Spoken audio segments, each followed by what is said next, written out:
Pengadilan Tindak Pidana Korupsi Jakarta Pusat kembali menggelar sidang perkara dugaan korupsi pengadaan Chromebook dalam program digitalisasi pendidikan Kemendikbudristek periode 2019 hingga 2022, Senin, 12 Januari 2026. Mantan Menteri Pendidikan, Kebudayaan, Riset dan Teknologi, Nadiem Makarim, duduk sebagai terdakwa dalam perkara ini.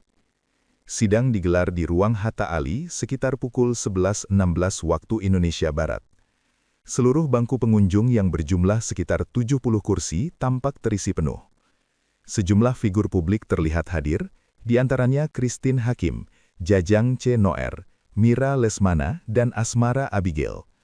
Mantan Direktur Utama PT ASDP Indonesia Ferry, Ira Puspadewi, juga tampak berada di ruang sidang. Kehadiran keluarga Nadiem turut menyita perhatian.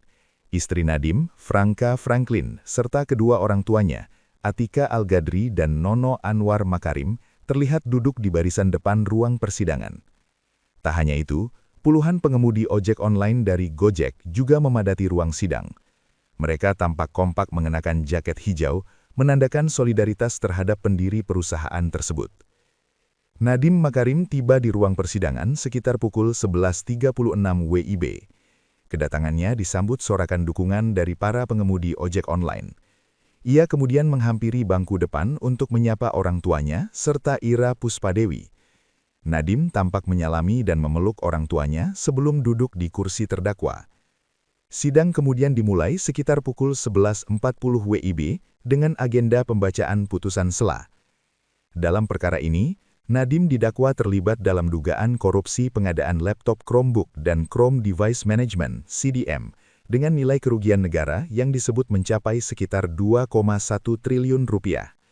Ia juga dituding menerima keuntungan pribadi hingga 809,59 miliar rupiah dari pihak swasta yang terlibat dalam proyek tersebut. Latar belakang perkara.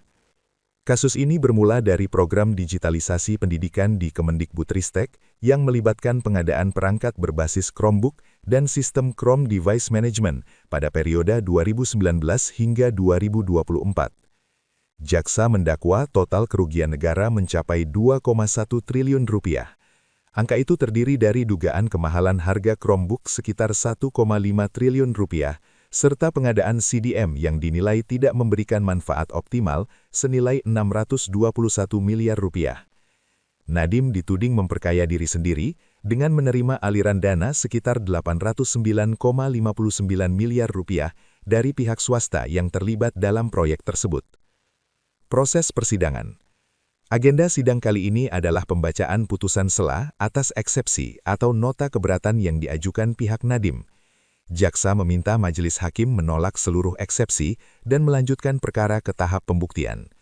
Dalam proses sebelumnya, salah satu saksi mengaku sempat menerima uang 50 juta rupiah dari terdakwa lain, namun kemudian mengembalikannya kepada penyidik. Jaksa menegaskan bahwa perbuatan para terdakwa, termasuk Nadiem, telah memperkaya diri sendiri dan merugikan keuangan negara. Download Tribun X sekarang, menghadirkan lokal menjadi Indonesia.